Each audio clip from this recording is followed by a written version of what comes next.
Hello, my name is John DeBartola, and I am the president of the Keystone Alliance Gaylife Newsletter.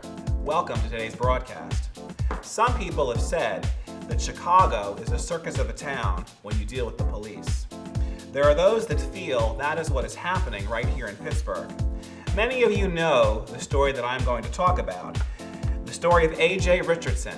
It's a story of a man who is, as he says, is being harassed by the police, and the police say they keep having to respond to 911 calls that are coming from his residence. They say he has a machete there, that he keeps his wife and his family trapped, and yet the interviews on TV show a very distinct, different picture. So certainly it is a circus of sorts. It is a circus because what is the real story going on behind here? What is going on? And most importantly, who is making these 911 calls? And if it is not him as the police say it is, who is it? Why is this being created? And what is this circus of a show continuing to go on? Today to answer these questions is my guest, AJ's wife, Felicia Richardson. Welcome, Felicia. Thank you, John, for having me here today. Really appreciate it. Thank you. Well, I'd like to start off by asking you, how do you feel representing your husband in these affairs today? I feel comfortable. We're a unified family. We have family meetings. We talk about everything. My husband and I are one. Our children are one. We all are on one accord. So I feel very comfortable representing his thoughts and his views today. His thoughts are mine. My thoughts are his. And the kids express their thoughts. So we're all one. We're all unified. And right now, AJ is still in jail. Tell us about that. He's still at ACJ. It's very difficult. It's difficult for, especially the boys, being home without their dad and without their dad's presence. My husband is still there, and it is very hard. No one likes to be in jail. Jail is a very horrible place, especially when you're missing your loved ones, and also because you're also innocent. So it's hard. It's kind of hard to wrap your head around why you're in jail when you're innocent. But we all know that bad things happen to good people sometimes. And even throughout him being there in a very difficult situation, he still is remaining strong. And the family is very 100% much in support of him. We're behind him. We talk to him every day, encouraging him and telling him just to stand strong as his family is standing strong on the outside. Now, you said the word innocent. I've seen in many of your videos, you are denying that your family are making the calls. Yes. And you are accusing who of making those calls? We actually don't know who's behind making the calls, but whoever it is out there still. It's not us. We have not been making these calls. I work 8 hours a day plus. The last thing I want to do is have police showing up at my house 3 and 4 times a night, a day, showing up at my home 3, 4, 5 times at all hours of the night. We can't even sit down to have a peaceful, constructive dinner, can't even sit down to have a constructive conversation before our dog starts barking and police show up at our home yet on another 911 bogus phone call. And time again, we have told them that we're not behind it. Time and time again, they have told us that they believe us, and now we're in this situation. Now, why do you think the police did what they did?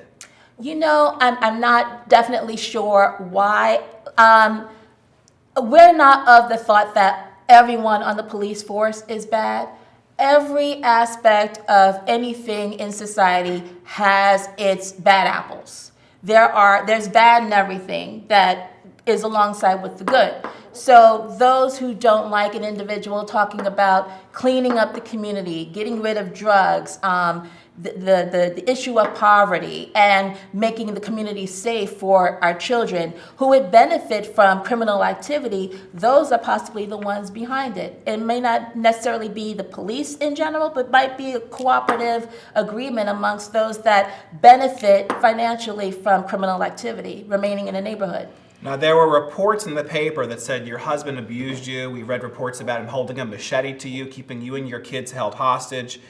I imagine you dispute those accusations? Most definitely. Over and over, time and time again, I've gone on the media.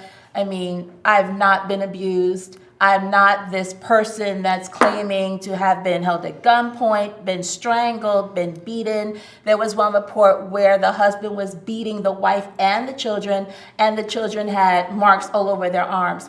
All of my children came out. They were all wearing short sleeves that evening. No marks, nothing. I mean, if we were being beaten and the police showed up at my home, they would have really seen that. I would have been bloodied or whatever have you.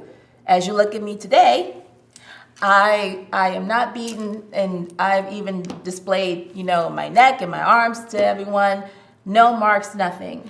Now, some of the criticism has been that you're all doing this for publicity, and then others have defended you saying the police force is inept. How do you respond to those? We definitely would not do this for publicity. I mean, we have done things as a family, such as gone out and we have passed sandwiches to the homeless, made lunches within our kitchen, taken our own money and have bought blankets and toiletries and socks and have gone throughout the city of Pittsburgh feeding the homeless. So you do feel the police are inept then? That's what I want you to talk about. I do feel that in this respect, in their investigation, they were most inept because it should not have taken over 120 telephone calls to come to the conclusion that, yes, you're going to accuse a family.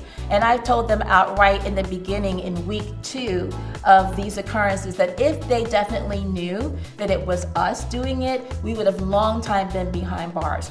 Over and over, time and time again, I requested that we come to the station and do a voice match to prove that it's no one in my household. I even said, you can hook us up to polygraph, we'll take a polygraph test. They did not want to do that. They refused each time to do that with us. And so just to say that we think that you're the ones doing it is just not enough for me. Doesn't prove that you are actually qualified to efficiently do your job. Now, I've noticed the media has been very slanted against you. Why do you think that is? I think that the media, as media always does, they look for the most excitable story.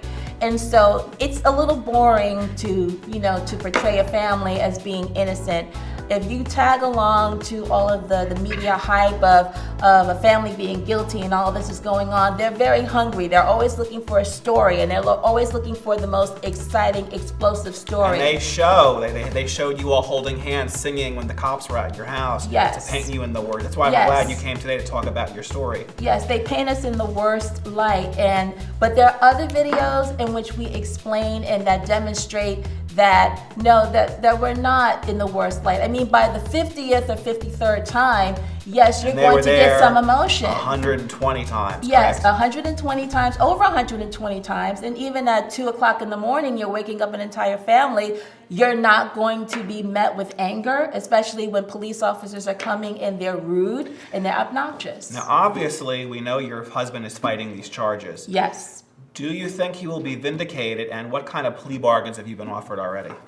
We definitely think that he's going to be vindicated. The entire family is going to be vindicated of this. Truth will always prevail, and I'm one that believes that, in the face of truth, truth always triumphs over lies. You can't build anything on a lie, and lies don't build a strong foundation, it crumbles. We've been offered many plea bargains. So what have they offered you? You mentioned some about... If I would admit to at least one count of fraud, that everything will be wiped away. If my husband would take, just one felony, I would suppose any felony of his choosing, that they would wipe everything away. All of his cases, everything that he's going through. All the other prior lawsuits as well. Exactly. Everything will be wiped away. So being offered this, my final question to you is, what is your opinion of the judicial system that we have here in the city of Pittsburgh? Well, actually, it's more so what is my opinion of some of the officers and the detectives of Zone 6. And what I believe is that they are very inefficient.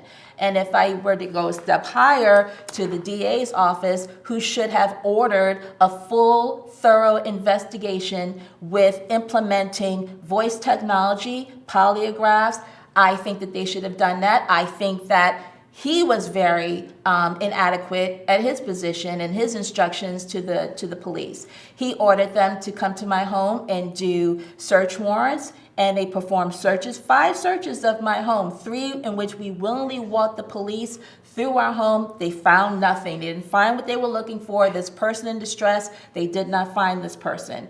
And 2 times we made them get search warrants. They looked through our home. So it just came, wasn't... 5 times in one day, I believe? 5 times in one day. Search warrant. 1 search warrant, 5 times in one day. And to me, I mean, just to say, I think on the basis of what?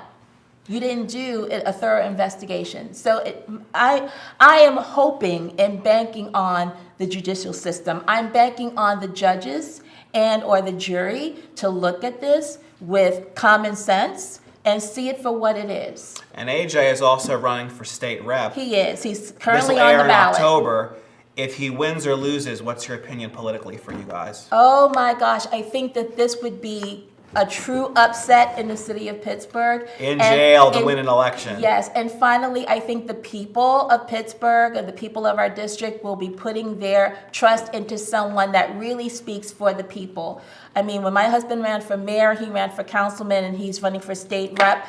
I mean, the constant message is that he's a man for the people. He's not a politician, never wanted to be a politician. He's just a man that cares about people and the community that he lives in. He wants everyone to succeed. And so I think that this would be a wonderful thing. So the question becomes, AJ, this fantastic manipulator, or is he a victim? And you're saying he is the victim. He is the victim. He is the victim. He's actually the target, and his family are the pawns in that target, but he's actually the target because they just do not want, like I said, there are people that benefit from crime, and they benefit from unjust activity in certain communities like Sheridan, like Homewood, like Ferrywood. They benefit from that. They turn a blind eye to crime. Why? Because they benefit financially from that. So you wouldn't want someone coming in and talking about ridding the community of drugs. I'm getting a cut of that. Why am I going to support this individual that wants to mess with my money? And so... And when you go see AJ in jail, after this interview airs in October, you're going to visit him now in the jail. Yes. What message will you have for him? To stay strong. And Continue to stay strong. Family is supporting him. Beloved friends are supporting him. I mean, there are people here in Pittsburgh, in the community that I meet along the way in my daily travels that tell me that they support him, they support us, that it's a shame what's happening. The whole town knows the name AJ Richardson. They know who the he name. is. You see him on the news, the newspaper. And they know what he stands for. And this mystery is very disturbing to me because I know I've watched a lot of it going. You watch the YouTube videos, what is going on? So we appreciate the fact that you came today. Thank you. We'll have this air all over the Facebook for different media sources. Hopefully the newspaper will cover you.